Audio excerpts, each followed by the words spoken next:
चार की घंटी जैसे ही बजे हर बड़ी खबर रफ्तार पकड़े, क्योंकि हम लाए हैं चार ऐसी दमदार खबर हमारे खास शो चार के चक्रव्यूह में। नमस्कार, कैपिटल टीवी उत्तर प्रदेश देख रहे हैं आप। मैं हूं आपके साथ राधिका राज। आज चार के चक्रव्यूह में सबसे पहले बात होगी सपा सांसद अवधेश प्रसाद की, जिन्होंने नीति आयोग की बैठक के बाद पीएम मोदी को लेकर बड़ी बात कही। तो क्या कुछ कहा बताएंगे आपको। फिर बात होगी यूपी के डिप्टी सीएम केशव प्रसाद मौर्य की, जिन्होंने अखिलेश यादव पर फिर निशाना साधा। साथ ही बात होगी अलीगढ़ की, जहां गोमांस की सूचना को लेकर बड़ा बवाल देखने को मिला। बताएंगे आपको पूरी खबर। और आखिर में बात होगी संभल सांसद जियाउर रहमान बर्क की, जिनकी मुश्किलें थमने का नाम नहीं ले रही है। गंभीर आरोप में फंसे सांसद को अब 1.91 करोड़ का जुर्माना भरना पड़ेगा। बताएंगे आपको पूरा मामला। तो चलिए शुरू करते हैं चार का चक्रव्यूह।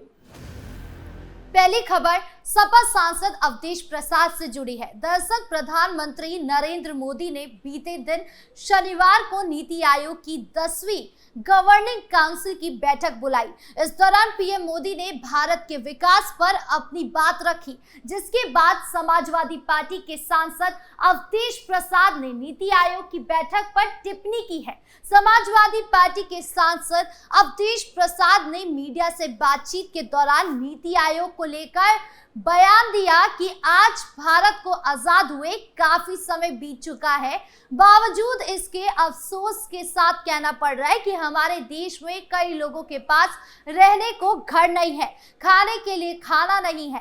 ऐसे लोग सड़क में खुले में गुजर बसर कर रहे हैं। जब तक भारत देश में रहने वाला एक एक व्यक्ति संपन्न न हो जाए, तब तक मैं नीति आयोग की रिपोर्ट को नहीं स्वीकार करूंगा। भारतीय जनता पार्टी जो बार बार कहती है कि हमारे शासनकाल में देश की अर्थव्यवस्था में काफी सुधार हुआ है, ऐसा नहीं है। बीते दिन दिल्ली स्थित भारत मंडपम में प्रधानमंत्री मोदी की अध्यक्षता में नीति आयोग की बैठक का आयोजन हुआ, जिसमें तमाम राज्यों के मुख्यमंत्री शामिल हुए। इस दौरान सभी ने बैठक में अपने अपने राज्यों के तमाम मुद्दों को सामने रखा। बैठक में पीएम मोदी ने राज्य सरकार और केंद्र सरकार को मिलकर काम करने की सलाह दी। पीएम मोदी ने बैठक में महिलाओं को कार्यबल के बढ़ावा देने की बात भी कही। उन्होंने कहा, हमारे लक्ष्य हर शहर, हर गांव, हर राज्य, हर नगर पालिका में समुचित विकास करना है। अगर हम इसको ध्यान में रखकर काम करेंगे तो भारत को विकसित बनने के लिए 2047 तक का इंतजार नहीं करना पड़ेगा। हालांकि इस बैठक में कई बड़े नेता भी गायब रहे हैं। बढ़ते अगली खबर की ओर, जहां बात यूपी के डिप्टी सीएम केशव प्रसाद मौर्य की। दरअसल वाराणसी पहुंचे उत्तर प्रदेश के डिप्टी सीएम केशव प्रसाद मौर्य ने ऑपरेशन सिंदूर का जिक्र करने के साथ साथ विपक्ष पर भी जमकर निशाना साधा। डिप्टी सीएम केशव प्रसाद मौर्य ने कहा कि देश की सेनाओं ने 140 करोड़ देशवासियों का मस्तक गर्व से ऊंचा किया है। हम आर्थिक रूप से समृद्धशाली बने थे, लेकिन सामाजिक दृष्टि से भारत शक्तिशाली बन के उभरा है। सर्जिकल स्ट्राइक से लेकर एयर स्ट्राइक या फिर ऑपरेशन सिंदूर, इन तीनों ने देश का मान बढ़ाया है। वहीं अखिलेश यादव पर डिप्टी सीएम केशव प्रसाद मौर्य ने जमकर निशाना साधा। डिप्टी सीएम केशव प्रसाद मौर्य का कहना है कि उत्तर प्रदेश में पूरी तरह कानून व्यवस्था चुस्त दुरुस्त है और ये आगे भी जारी रहेगी। वहीं अखिलेश यादव पर निशाना साधते हुए कहा कि जो शीशे के घर में रहते हैं उनको सवाल उठाने का अधिकार नहीं है। गुंडों माफियाओं पर कार्रवाई हुई है और आगे भी होती रहेगी, लेकिन अखिलेश यादव ने मुंगेरी लाल के हसीन सपने 2022 की तरह सपने ही दिखाए हैं। समाजवादी पार्टी समाप्तवादी पार्टी बन गई है। कांग्रेस पर भी तंज कसते हुए केशव प्रसाद मौर्य ने कहा कि कांग्रेस चाहती थी कि भारत की सेना कमजोर पड़ जाती तो इस मुद्दे को वो देश के सामने ले जाते। कांग्रेस पूरी तरह से इस मामले में नकारात्मक राजनीति करती है। पाकिस्तान का जो प्रधानमंत्री बोलता है, जो सेना अध्यक्ष बोलता है, वही राहुल गांधी और मल्लिकार्जुन खड़गे भी बोलते हैं, भारत के अगर सबसे लोकप्रिय प्रधानमंत्री की सराहना नहीं कर सकते तो प्रधानमंत्री की प्रशंसा में चालीसा भी नहीं पड़नी चाहिए। केशव प्रसाद मौर्य समाजवादी पार्टी पर जमकर बरसे। ऐसे में अब अखिलेश यादव की ओर से क्या तंज आता है, ये देखने वाली बात होगी। खबरों में आगे बढ़ते हैं, जहां बात अलीगढ़ की। दरअसल अलीगढ़ में हिंदूवादी संगठनों के द्वारा एक ऐसे वाहन को पकड़ा गया जिसमें हिंदूवादी संगठन को गोमांस होने की सूचना मिली, जिसके बाद मौके पर वाहन को रोककर इसकी सूचना स्थानीय पुलिस को दी गई। पुलिस के द्वारा पूरे मामले में सैंपल लेने के बाद जांच पड़ताल शुरू कर दी गई और सैंपल आने के बाद विधिक कार्यवाही की बात कही गई। इसी दौरान हिंदूवादी कार्यकर्ताओं के द्वारा मांस ले जाने वाले पर 4 मीट विक्रेताओं की जमकर पिटाई की गई। पिटाई होने के कारण चारों को अलग अलग अस्पतालों में भर्ती कराया गया। दरअसल पूरा मामला थाना हरदुआगंज इलाके का है, जहां अलीगढ़ की मीट फैक्ट्री की ओर से मीट ले जाने जा रही मैक्स गाड़ी को हिंदूवादियों ने रोककर जांच की तो पता चला कि इसमें गौमांस चारा है और इसी बात को लेकर मामला गर्मा गया, जिसके बाद वहां बजरंग दल के लोगों ने जमकर हंगामा शुरू कर दिया और स्थानीय पुलिस पर कार्यवाही की मांग करने लगे। उनका कहना है कि जिले में ये कोई गौकशी की पहली घटना नहीं है, अगर इन पर कार्यवाही नहीं तो बड़ा आंदोलन होगा।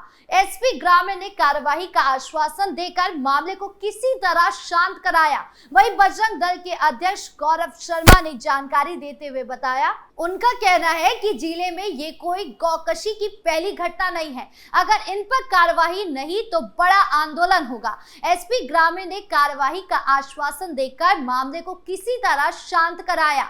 वहीं बजरंग दल के अध्यक्ष गौरव शर्मा ने जानकारी देते हुए बताया कि आज एक ट्रक जा रहा था जिसमें गौवंश थे। हमारी मांग है कि इस पूरे प्रकरण में जो भी थाना चौकी इसमें लिप्त है उसे तुरंत निलंबित किया जाए और 24 घंटे में नहीं हुआ तो मैं बजरंग दल संयोजक बहुत बड़ा आंदोलन करूंगा। जल्द ऐसे लोगों पर कार्यवाही नहीं हुई तो बड़ा प्रदर्शन होगा। अब इस मामले में आगे और क्या कुछ होता है, ये देखने वाली बात होगी। खबरों के अंत में अब बात संभल सांसद जियाउर रहमान बर्क की।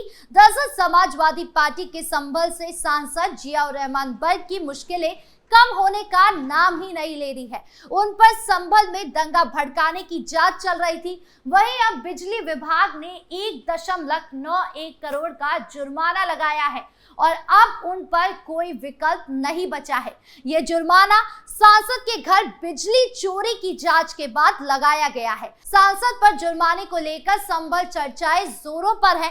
बिजली विभाग संभल के अधिशासी अभियंता नवीन गौतम ने बताया है कि संभल के सांसद जियाउर रहमान बर्क को अंतिम नोटिस भेजा गया है। अब उनके पास इसे भरने या अदालत का दरवाजा खटखटाने का विकल्प है। सांसद जियाउर रहमान बर्क को ये बिजली विभाग का ये नोटिस तब भेजा है जब वो पहले से कई मामले में फंसे हुए हैं। बिजली विभाग के मुताबिक पिछले साल 19 दिसंबर को सांसद बर्क के आवास पर छापा मारा गया था।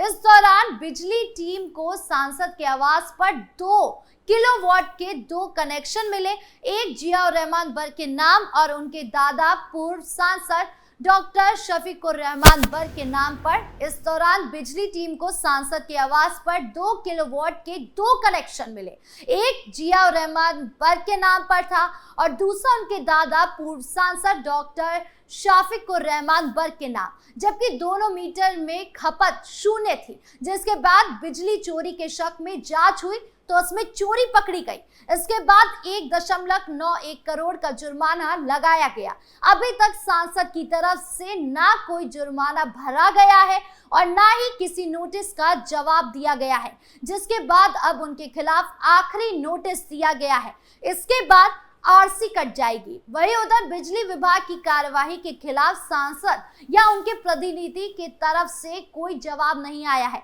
लेकिन माना यही जा रहा है कि सांसद पक्ष अब इस मामले को लेकर अदालत का दरवाजा खटखटाएंगे। खुद सांसद ने भी उसे स्थानीय पुलिस प्रशासन पर जानबूझकर फंसाने और डराने का आरोप लगाया था। अब इस मामले में आगे और क्या कुछ होता है ये देखने वाली बात होगी। आपकी इस पूरे मामले को लेकर क्या राय है कमेंट बॉक्स में जरूर बताएं।